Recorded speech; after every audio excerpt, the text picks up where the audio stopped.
Okay, everyone, quick tutorial here. Just a reminder on how to get stuff set up.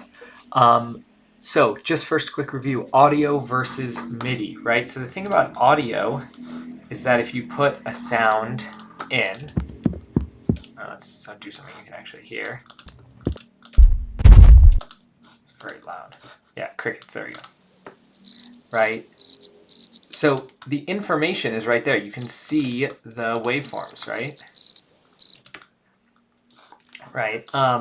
Now with MIDI, right, so I'll explain how to do this, but if MIDI, I go put in like an empty MIDI clip, you see that we're just going to have all of these notes, right?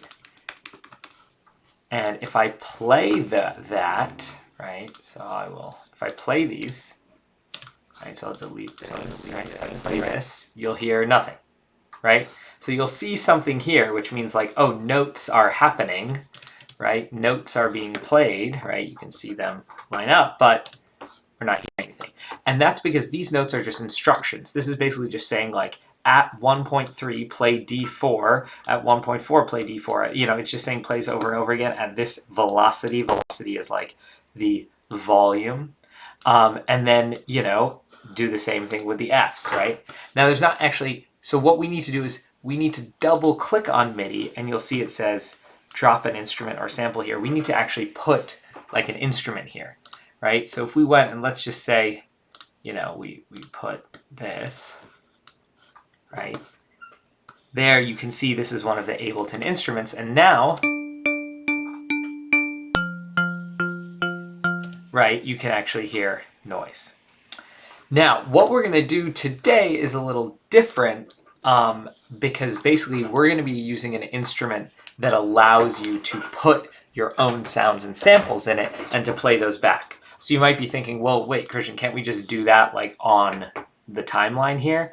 Yes, you can. A lot of people prefer to do that, but I think when you're starting out, it can be a lot more convenient to do it this way, and it can just be a little easier because you can see everything and kind of move it around a little bit more in a bit more of a straightforward fashion. So that is why I'm going to show it to you. So first thing you want to do is, so again, if you double click on this MIDI track, right, it will show you what's like on it, right? So we want to go to instruments and we want to go to drum rack, right? And we're going to drag a drum rack onto our MIDI track. Right now it's going to change to say drum rack, and you can see the drum rack instrument down here, right? Now the first thing I want you to do is go into your sounds, right? And find some sounds that you want, right? So I would do a mixture of your free sound stuff, the stuff you recorded on the first day, and some of those drum kits I put in the syllabus resources channel. So go to kicks. So I'll put so put a kick, and it doesn't really matter. It doesn't matter where you put them. So don't worry about that. Get a clap. And then I think other than like a kick and a clap, then I think it's fun to play around with some of your own noises. So I'll get some of these animal sounds. Let me get this frog noise. There's a really beautiful one. Oh yeah, this, yeah. Cane toad calling. And we'll get like African boy. Yeah, I really like this. And let me get a few more random weird things. I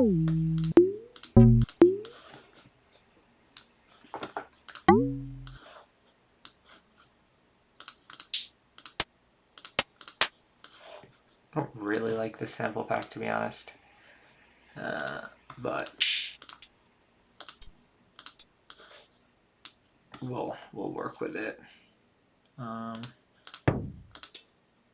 Yeah, sure. I think that's fine. So I would drag in again for each of these beats. I forget exactly what I said in the assignment thing, but you know, I'd be trying to use like at least, you know, probably 8 sounds in total. Again, some of those you're going to use more repeatedly. Some of them you might just use once.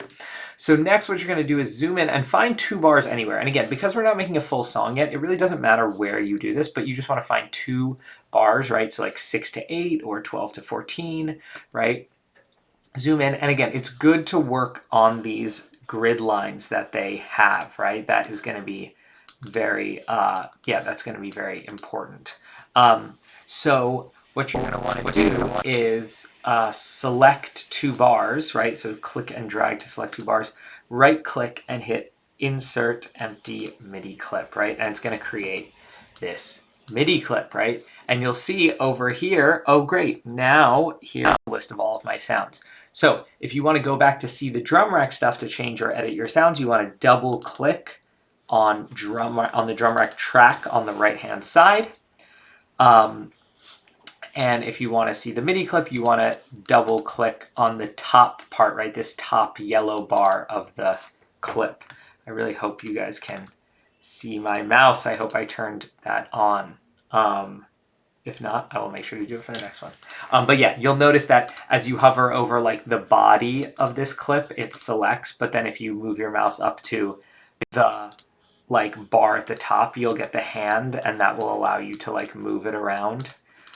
So if you double click, it will show you this view. It will show you the MIDI clip. And if you double click on the right side where it says drum rack, it will show you again the drum rack down here.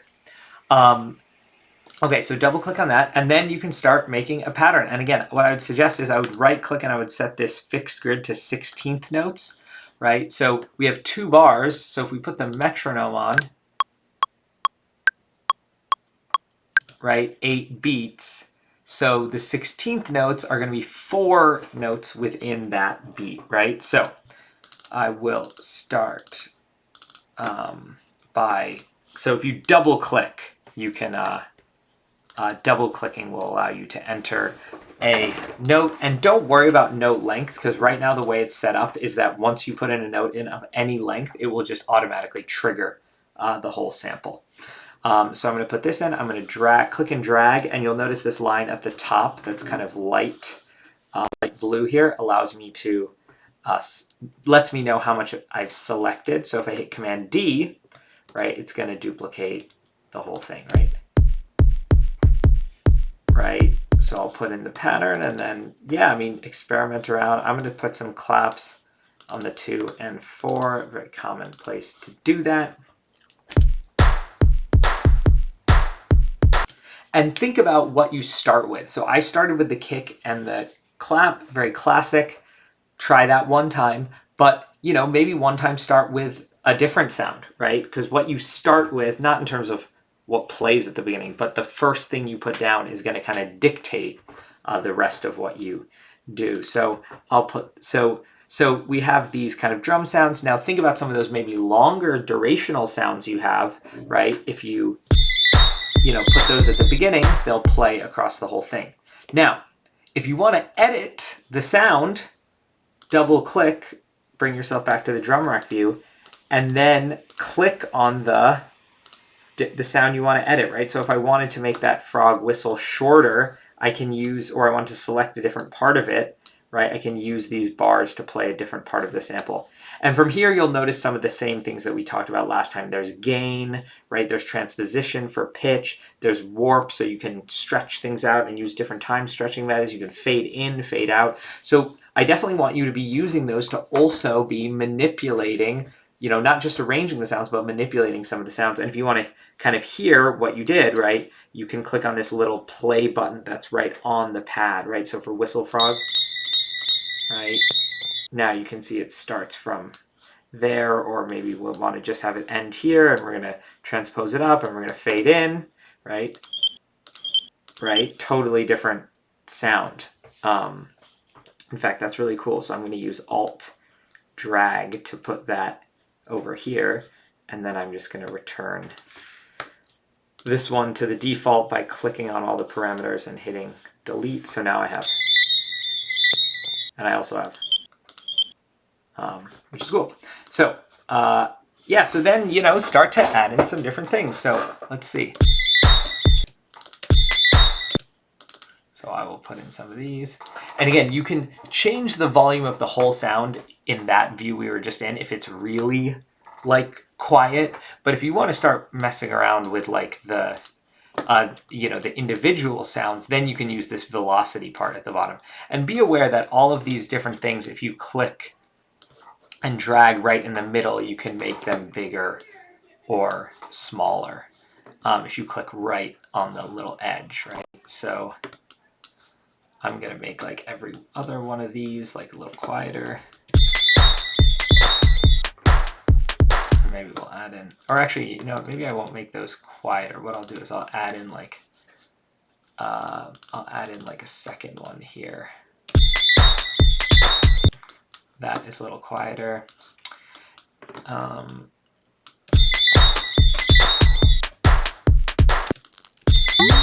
And I'm going to start adding in some other sounds.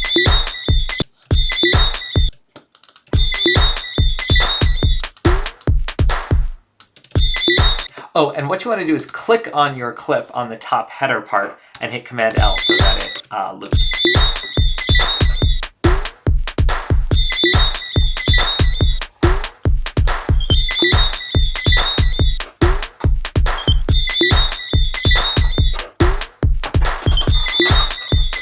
Right.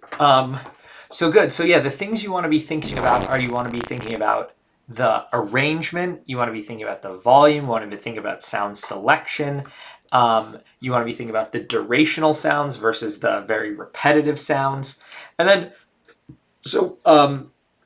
and particularly it can be particularly useful to think about what are variations you can add into the beginning and end of each bar to help create variation, right?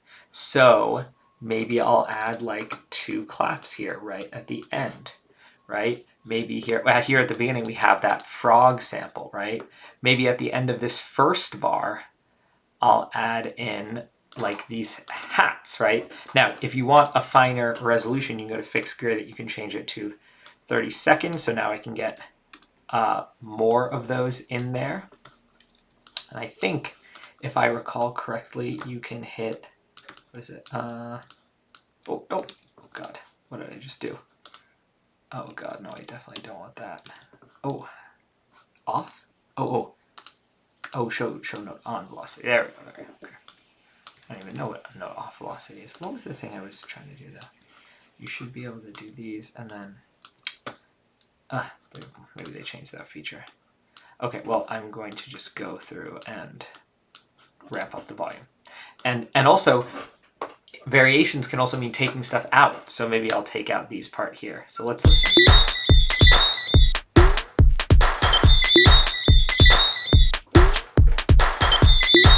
So we kind of have a similar thing at the beginning and end. So maybe I'll add in like some extra kicks here.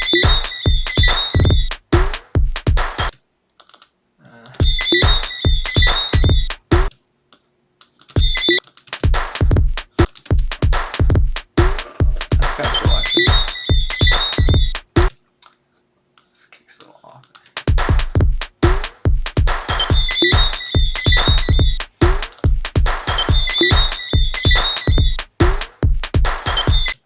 So it's a lot of trial and error.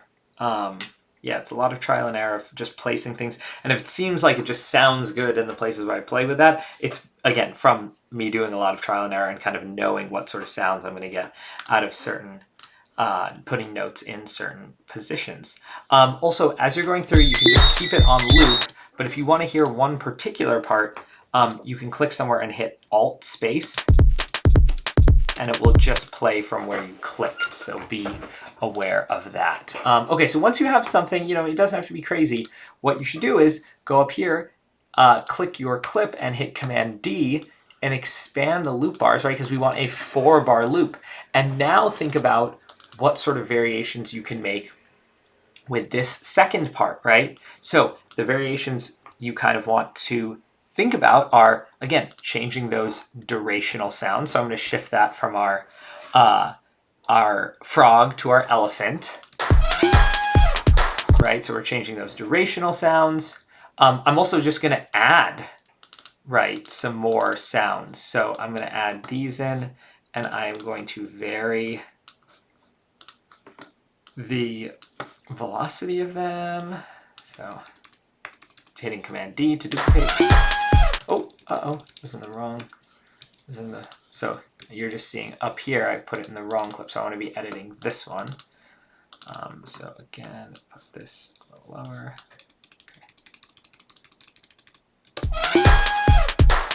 Right.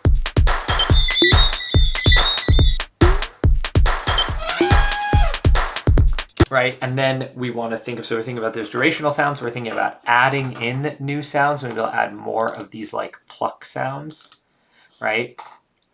And then you also want to think about changing up some of those different variations at the beginning and end, right? So I'm going to add an extra clap there. And again, thinking about silence, maybe I'll take the hats out here. And then maybe at the end, just have like total silence.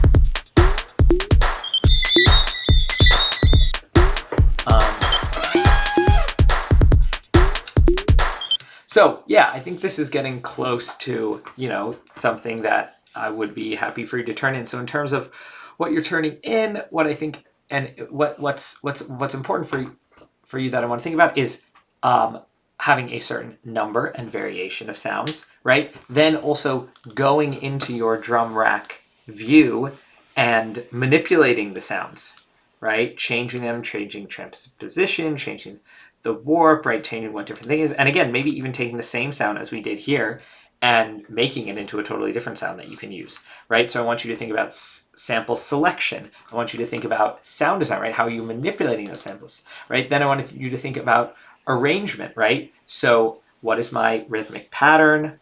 And then which elements are being added as we go along, right? What am I maybe adding more as we go along? And then also thinking about, again, what kind of variations can you have at the beginning and end of each bar to keep things exciting, right? So if I were to duplicate all of this, right, and kind of take out, you know, a lot of this stuff.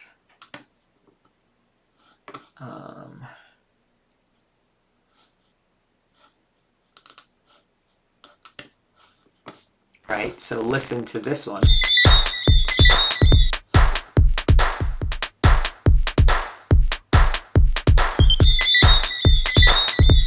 Right, versus